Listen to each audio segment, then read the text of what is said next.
Greetings, my people. Welcome once again to this short message. And this time around, I'm going to talk about how to handle the ego. You are most welcome. As we all know, society is filled with the ego for the longest time now. Now, many consider it impossible to do away with it. Yes, of course. Even your very elect religious groups consider this a truth, and to some extent, it is true. This is reason enough to consider what belief systems you hold so dear to yourself. You need to iron them out and come to a conclusion on whether they are effective enough as ought to be or they are not. One may ask, how do we get rid of the ego? It's all we know, and it's all we've been operating under. You see, once you begin to notice all the problems and the pain it creates for the collective human around you, then you must be in want to find a way out, a way to tame this beast called the ego. This is exactly what all the religious sects or the religious groups have been trying to handle or have been trying to accomplish, in that they have been trying to keep people from using the ego to their maximum. That is, to get rid of the suffering of the collective human beings as a whole. They've been trying to find the source of all this pain and suffering in the planet. Some get it, but some don't. Ever heard of the problem, reaction, and solution narrative? This is where one considers on how they can benefit from another, and so they come up with a problem that is supposed to be given to the other person that they are bound to benefit from. So on creating the problem, what they do next is they initiate the problem or they activate the problem and wait for the person to react in regards to wanting some solution to this problem.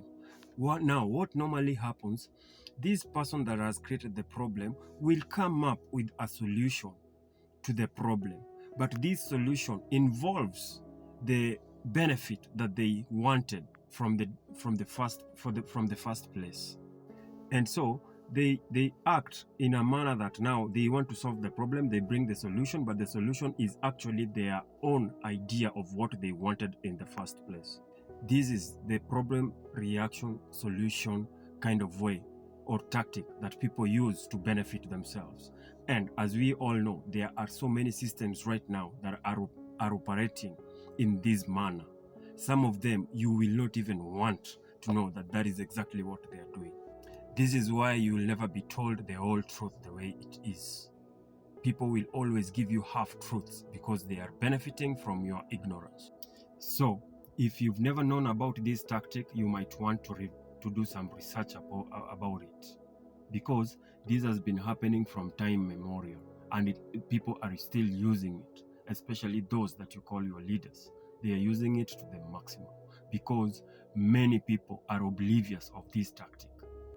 And if you know about it, you decide to keep quiet, you just decide to use it as well for your own benefit. And this is a very crooked way of handling issues, of enriching yourself. Now, we are very, very conversant with the idea that many religious sects or many religious groups come up with the idea that we need to deal with the ego. They always teach each and every time about us doing away with the ego. But in real sense, it is being spoken to on the surface. Nothing is changing. Nothing is working out the way it's supposed to be. Some are just saying it as a formality. Yes, the ego is the problem, but you see, it is both a problem and a solution in itself. So it is a paradox. Before we can do anything about the ego, we need to identify what egoism is, because it doesn't exist in of itself. You see, everything in existence, all of the components of what we call creation, is just the way of receiving. And so the desire to receive is the cause of what we call the ego. And everything is made up of this desire to receive. And so the ego is our very substance, and it's already perfect, and it doesn't need to change. And in fact, it can't be changed. And so the problem is not that we are created to receive.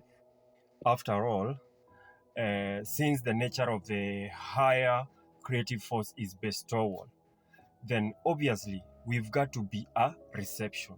Otherwise, we will never be able to sense what it's giving us as the creative force. Life consists of receiving pleasure, and that is just a fact of nature.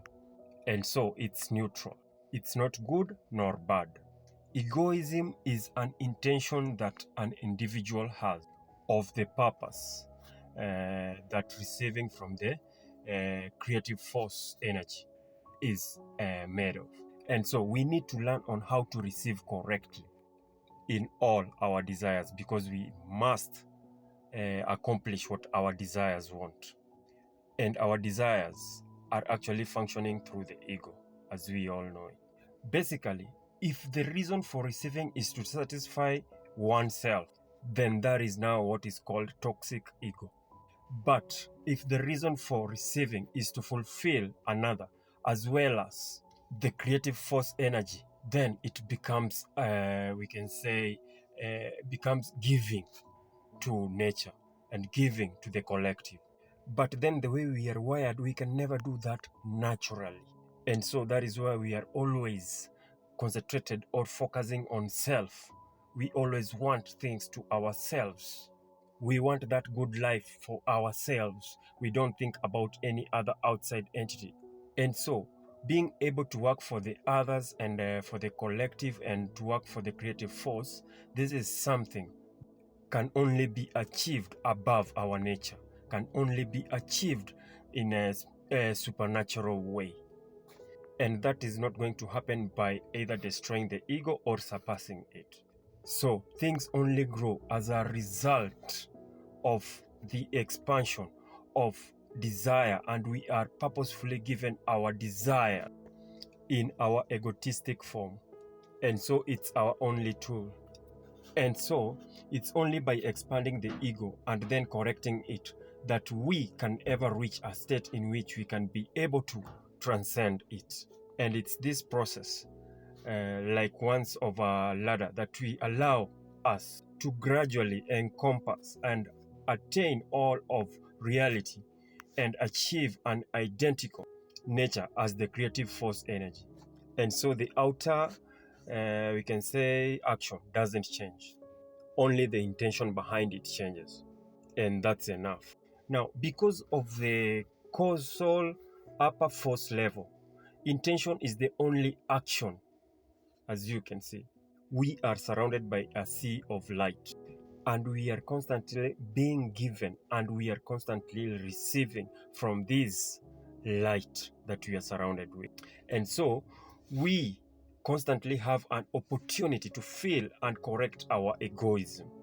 So when many spiritual teachers say kill the ego, they actually mean develop yourself to the level whereby you become a master of it, and let it not dictate on how you operate your life and on how you handle people, on how you want to create a conducive environment for yourself.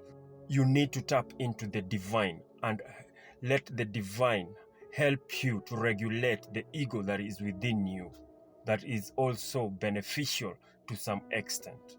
And so this way, we can get to be able to utilize the ego without annihilating it and without using it for the wrong reasons, for the wrong causes, without maximizing it to be of harm to others that are around you. And so for that short message, I thank you for your precious time. Till another day, all I can say is I hope it has helped you out in some way, and love and light. Thank you.